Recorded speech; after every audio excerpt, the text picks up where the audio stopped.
একই সাথে বাংলাদেশের এবং এই উপমহাদেশের সবচেয়ে প্রাচীনতম ঐতিহাসিক দল জামিয়াতুল উলামা ইসলামের সকল নেতৃবৃন্দকে আজকে আলোচনা সভার এই অনুষ্ঠানটার অ্যারেঞ্জমেন্ট করবার জন্য আপনাদের সকলকে অসংখ্য ধন্যবাদ। আমি একই সাথে সালাম এবং আমার শুভকামনা জানাই আজকে প্রেস ও মিডিয়ার যে ভাই ও বোনেরা আছেন এবং একই সাথে আর যারা আছেন এই মেহনতি বাংলাদেশের এই মাটির জনগণ, তাদের সবাইকে। আজকে আমাদের আলোচনার বিষয় হলো জাতীয় সংকট, আমাদের করণীয়। বিজ্ঞ নেতৃবৃন্দ, মঞ্চে উপবিষ্ট আমাদের মুরব্বী ওলামায়ে কেরামগণ, ওনারা অনেক আলোচনা করেছেন, সামনে আরো আলোচনা করবেন। আমি খুব লম্বা আলোচনা করব না, কারণ আমি অনেকবার দেখেছি আফেন্দি ভাই বারবার তার ফোনের টাইমারের দিকে, ঘড়ির দিকে তাকাচ্ছেন। সময়ের একটা লিমিটেশন আমাদের আছে। সো যেই বিষয় আমরা আলোচনা করতে এসেছি সেটা নিয়ে আমি অল্প একটু আলোচনা করব। সেটা আলোচনা শুরু করার আগে আমি একটা পয়েন্ট জাস্ট উত্থাপন করব যে ওই আলোচনার কিছু অংশ কেন গুরুত্বপূর্ণ। একটা পয়েন্ট উত্থাপন করব হলো যে আমরা যখন শুধু বাংলাদেশের ইতিহাস না, আমরা যখন উপমহাদেশের ইতিহাস নিয়ে কথা বলি, এই উপমহাদেশের ইতিহাসে উলামায়ে কেরামের কত বড় অবদান আছে এটা নিয়ে আমরা বেশি কথা বলি না। আমাদের যে ইতিহাস রচনা হয়, এবং আমি গত ৫-১০ বছরের ইতিহাসের কথা বলছি না, কারণ আমিও বিশ্ববিদ্যালয়ে পড়াই, আজকেও ৩-৪ ঘন্টা লেকচার দিয়ে এসেছি, তার জন্য আসলে অল্প কথা বলতে পারলে আমার জন্য অসুবিধা, গলা টায়ার্ড হয়ে গেছে। তবে বাংলাদেশের এখন যে নকল ইতিহাস পড়ানো হয়, দলীয় কেন্দ্রিক ইতিহাস পড়ানো হয়, আমি সেটার কথাও বলছি না। আমি গত ১০০ বছর ধরে উপমহাদেশের ইতিহাসের কথা বলছি, যেখানে আমরা গান্ধী, নেহরু, পাটেল, জিন্না, সরওয়ার্দী সবার কথা শুনি, কিন্তু ওলামায়ে কেরাম থেকে যারা নেতৃত্ব দিয়েছেন, মৌলানা আশরাফ আলী থানভী, মৌলানা মাদানী, তাদের কথা আমরা শুনি না। কেন শুনি না ভাই?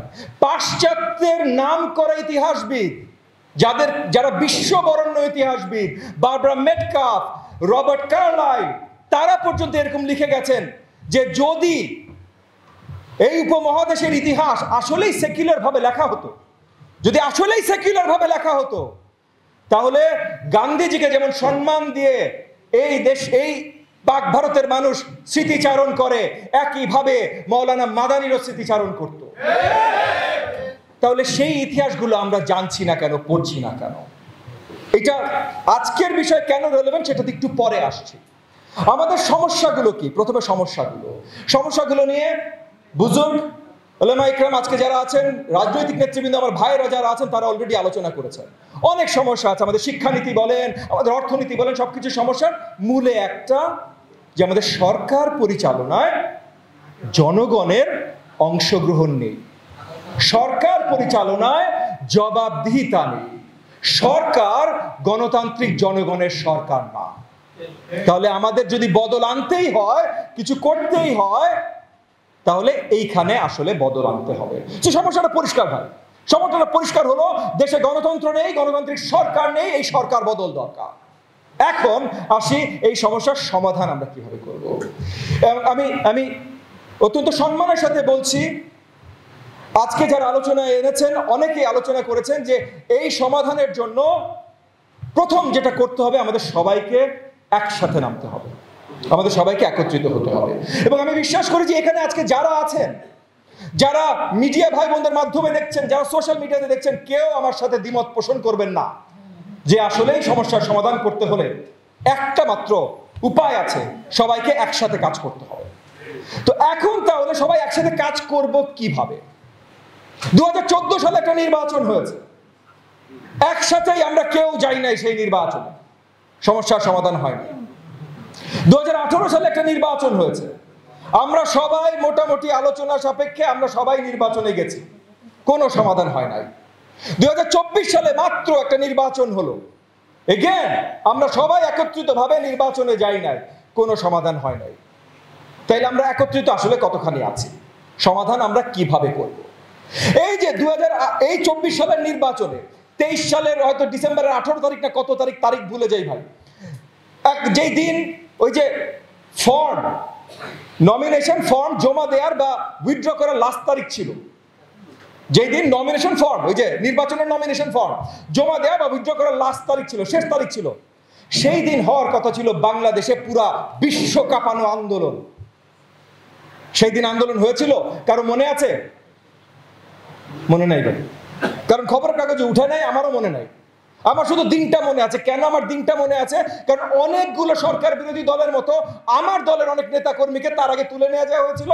আমার তখন বারবার উকিল ধরো, ওসি ধরো, থানা ধরো, ভাই প্লিজ কি করে ছেড়ে দেন না, আমরা তো এটা বাচ্চা ছেলে, কিছু করে নাই। এই কাজে আমরা ব্যস্ত ছিলাম, আন্দোলন আমরা নামাইতে পারি নাই। সেই দিন আমারও দোষ আছে ভাই, আমি জামায়াতুল উলামা ইসলামের আমার কোনো ভাইকে সেদিন ফোন দেই নাই যে ভাই আপনাদের কি অবস্থা। আমি তো নাইলে ব্যস্ত ভাই, আমার ছেলে পেলে ছাড়ানো, ওরা শান্তি মতো বাড়িতে যেতে পারবে কিনা, ওরা আরেকদিন পরিবারের চেহারা দেখবে কিনা, সেইটা দেখার জন্য আমি ব্যস্ত। কিন্তু আমারও উচিত ছিল জামায়াতুল উলামা ইসলামের আমার ভাইদের একটা ফোন দেয়া, খিলাফত মজলিসে আমার ভাইদের একটা ফোন দেয়া, নেজামে ইসলামে আমার ভাইদের একটা ফোন দেয়া, এবি পার্টি যত পার্টি আছে, জাতীয় পার্টি, বিএনপি, সবার সাথে যোগাযোগ করা। আমি করি নাই ভাই, আমার দোষ, আমি তার জন্য ক্ষমা প্রার্থী।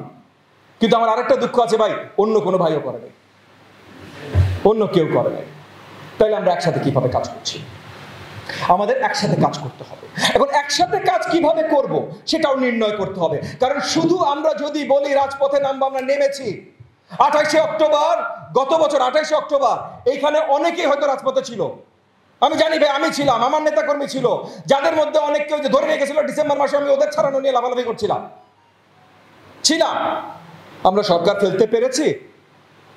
তার আগে করোনার মধ্যে মোদি বিরোধ আন্দোলন করেছিলাম, আমরা করি নাই? আমার মনে হয় এখানে এমন কেউ আছে যে ওই আন্দোলনের সাথে সম্পৃক্ত ছিল না। এখানে স্টেজে আমার অনেক বুজুর্গ ভাইয়েরা আছেন যারা ওই আন্দোলনের জন্য 1 বছর 2 বছর জেল খেটে 2 দিন আগে বেরিয়েছেন। আমরা থামাতে পেরেছিলাম না। রাজপথে নামতেই হবে ভাই, রাজপথে নামা ছাড়া উপায় নাই। কিন্তু শুধু রাজপথের কথা বলে আমরা আন্দোলনে জয় লাভ করতে পারবো না, কারণ ইতিহাস দেখিয়ে দিয়েছে আমরা শুধু আন্দোলনের কথা বলে রাস্তায় নাইমা জয় লাভ করতে পারি না। তার আগে সবাইকে একত্রিত হইতে হবে। একত্রিত হওয়ার জন্য আমরা কি করতে পারি? প্রথমত, এগেন আমি ছোট 2-1টা কথা বলি, আমি এখন শেষ করব। প্রথমত আমরা সবাই জনগণের সাথে জনগণের কাছে একসাথে যাইতে পারি। আমরা কেউ জনগণের কাছে একসাথে যাই না। আজকে বিএনপির কথা বলি, তারা বড় দল, এবং আমি কাউকে নিন্দা করার জন্য আজকে কথা বলছি না। আমরা সবাই একসাথে কাজ করব। বিএনপির দোষ আছে তো আমারও দোষ আছে, জামায়াতুল উলামার দোষ আছে তো খিলাফত মজলিসের দোষ আছে, সবার আমাদের দোষ আছে, কেউ দোষের বাইরে না। সো এগেন কাউকে নিন্দা করার জন্য বলছি না। কিন্তু আজকে বিএনপি যখন জনগণের কাছে কোনো মেসেজ দেয়, আমাদের কারোর সাথে কথা বলে দেয় না। আমি যখন জনগণের কাছে একটা মেসেজ দেই, আমার কাছে ওই রাস্তাটা নেই যে আপনাদের সবার সাথে কথা বলে মতামত নিয়ে আমি একটা মেসেজ দিতে পারি। আজকে জামায়াতুল উলামা ইসলাম বা যে কোনো দল যখন জনগণের কাছে একটা মেসেজ দেয়, আমরা ওই প্রেক্ষাপটটা তৈরি করিনি যেখানে আমরা সবাই আলোচনার মাধ্যমে সেই মেসেজটা দিতে পারি, যেন জনগণ দেখতে পারে যে আওয়ামী লীগের বাইরে যা আছে সবাই একসাথে আছে। আজকে মৌলানা আফান্দি যেদিকে আছে, ববি হাজ্জাজ সেই দিকে আছে, আজকে এবি পার্টির মঞ্জু ভাই যেদিকে আছে, আজকে খিলাফত মজলিসের জালালউদ্দিন ভাই ওইদিকে আছে। এইটা জনগণকে দেখানো অত্যন্ত গুরুত্বপূর্ণ। সো জনগণের সামনে আমরা যেই মেসেজটাই দেই, আমাদের এই জায়গায় প্রত্যেকটা মেসেজে একটা একত্রিত হওয়ার প্রয়োজনীয়তা আছে। এবং সেই জায়গায় আজকে মঞ্চে উপবিষ্ট সকল নেতৃবৃন্দকে আমি রিকোয়েস্ট করছি যে আমরা এরকম একটা প্রেক্ষাপট সৃষ্টি করি যেখানে আমরা রেগুলার যোগাযোগে থাকতে পারি, যে আমরা জনগণের জন্য যেই মেসেজটাই দিব আমরা সম্মিলিত একটা একত্র আমার পক্ষ থেকেই দিচ্ছি, কিন্তু আপনাদের সবার মর্জি সহকারে আমি দিচ্ছি, এইটা যেন হয়। দ্বিতীয় আরেকটা উপায়, রাজনৈতিক কর্মকাণ্ড। আমরা জানি ভাই কি হচ্ছে, কোন মন্ত্রণালয়ে কোথায় কি লুটপাট হচ্ছে, কে চুরি হচ্ছে। আজকে এখানেও কথা হলো যে ওই যে চুল নেই মুরাদ, আমি ওইভাবে তার আসল নামটা বলতে চাই না, বা ওই যে আজ কিছুদিন আগে আপনার ইন্তেকাল করলেন বা মার্ডার্ড হলেন যে এক সংসদ সদস্য, এর আগে বিদেশে জেলে আছে আমার মুসলিম লীগের ভাই বললেন আরেক সংসদ সদস্য। এই যে এরা যে সংসদে গেছে, এরা যে জনগণকে রিপ্রেজেন্ট করে তো না ভাই। কিন্তু এই যে মন্ত্রী সমাবেশ, এই যে আদানির কাছে বিদ্যুৎ কেনার নামে আমাদের টাকা লুটপাট করে দিচ্ছে, এই যে অর্থ মন্ত্রণালয় থেকে বাংলাদেশ ব্যাংকে কি হচ্ছে অর্থ মন্ত্রণালয় জানে না, অর্থ মন্ত্রণালয় কি হচ্ছে বাংলাদেশ ব্যাংক জানে না। এই সব জায়গাগুলোতে জনগণকেও তো দেখাইতে হবে যে পরে আশার আলো আছে। পরে আশার আলো যদি দেখাইতে হয়, তাইলে বিএনপি থেকে শুরু করে আমরা যারা আছি সরকার বিরোধী আন্দোলনে, গণতান্ত্রিক রাষ্ট্র ব্যবস্থা তৈরি করার আন্দোলনে আমাদের ওই জায়গায় একত্রিত হইতে হবে। দরকার হলে একসাথে মন্ত্রিসভা করতে হবে। ছায়া মন্ত্রিসভা গণতান্ত্রিক বিশ্বে প্রত্যেকটা দেশে আছে, আমাদের দেশে নাই কেন? আগে ছিল না, ঠিক আছে ভাই, আমরা ছিলাম না, আজকে আমরা আছি, আজকে নাই কেন? আমরা পার্লামেন্টে নাই কারণ নির্বাচন হয় না। কিন্তু যুক্তরাষ্ট্র থেকে শুরু করে চায়না, ভারত, যেই দেশের নাম বলেন, আর বাংলাদেশের জনগণ হলো প্রাইমারি। এদের কারোর অজানা নাই যে জনগণের আসল রিপ্রেজেন্টেটিভ আজকে আমরা এখানে যারা বসা, আওয়ামী লীগ না। তাইলে এই যে ছায়া মন্ত্রিসভা কি সঠিক করা উচিত না করা উচিত, এগুলো আমরা কেন করব না? সো আমি বিএনপি সহ, বিএনপির আজকে কেউ নেই তবু আমি বলছি, বিএনপি সহ আজকে উপস্থিত সকল রাজনৈতিক নেতৃবৃন্দকে আমি আরেকটা রিকোয়েস্ট জানাচ্ছি, এই জায়গাটাতে আসেন, আমরা সবাই একত্রিতভাবে কাজ করি।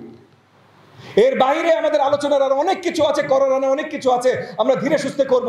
কিন্তু এই দুইটা জিনিস যদি আমরা শুরু করতে পারি, তাহলে বেশি সময় লাগবে না ভাই, আসলে আমরা হাতে হাত ধরে একসাথে এই ফ্যাসিস্ট সরকারের বিরুদ্ধে রাস্তায় নামতে পারবো। এবং ইনশাআল্লাহ আগামীতে গণতন্ত্র, জনগণ এবং আমাদের জয় হবে। আমি আমার বক্তব্য শেষ করছি। আপনাদের সবাইকে অসংখ্য ধন্যবাদ। জয় বাংলাদেশ।